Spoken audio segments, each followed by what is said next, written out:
My last year at AWS, my finance team pulled me aside and said, "Hey, we got a hole in the budget.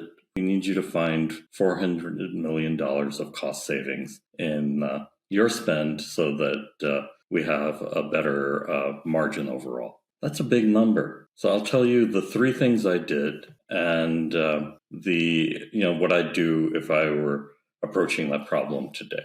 The first thing that was available to me was dev and test usage. It turns out, like everybody else, my developers and testers don't really care about their cloud spend. And so instances stay up, they are trying to reproduce some customer issue and they reproduce it, they forget to shut things down. Those things actually add up because they can stay up for ages. So building automation to identify idle instances or underutilized instances, tagging them, sending emails to people, and shutting them down automatically if you don't get a response to leave it up is super helpful. The second thing that often helps a lot, and certainly helped me a lot, was to get rid of backups and other storage that was completely not being used.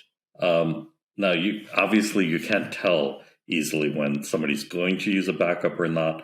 We tend not to think about S3 as a big cost because on a per unit basis, it's really, really cheap, but the numbers add up over time. So in our case, what we found is that when we were stopping an instance for a customer, we would take a final snapshot of their EBS volume stored in S3. And even if they never returned years later, that backup would still remain. So we started reaching out to people and saying, "Hey, we're going to delete this backup if you aren't using it." Now, they had no expectation that we were taking that final backup, so it was actually okay. It wasn't changing customer experience at all. But obviously, we had to ask because it's their data, and even if it was just some test instance, it was something we had to do. But it was a big savings. The final big part of the puzzle was reserved instances. Now, obviously, reserved instances have a much lower cost than on-demand instances.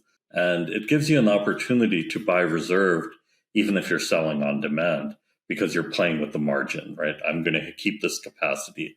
And as long as you have the ability to resell it later, it works out.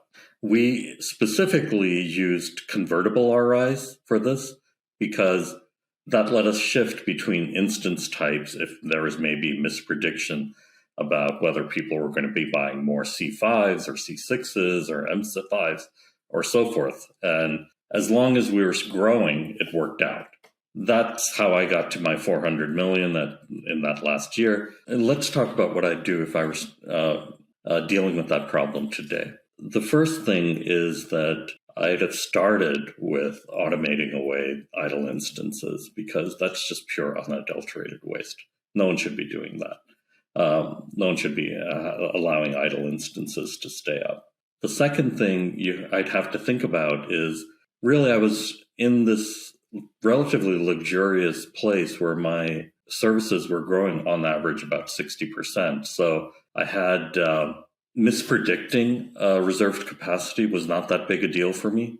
Now, today, it might be that I'm buying something that I can't sell. You have to think a lot more carefully about reserved capacity purchases, the commitment to buy, and if you're in a world where you might be shrinking, not growing. So those are at least a few areas that you can think about, and undoubtedly there's money you can save, whether you do it on your own or whether you do it through one of the myriad tools that are out there to help you with this problem. I would love it if you added in the comments what you've done beyond these techniques. Because like you, I've got a AWS bill that's larger than I'd like it to be, and I'd really like to reduce it. Thank you.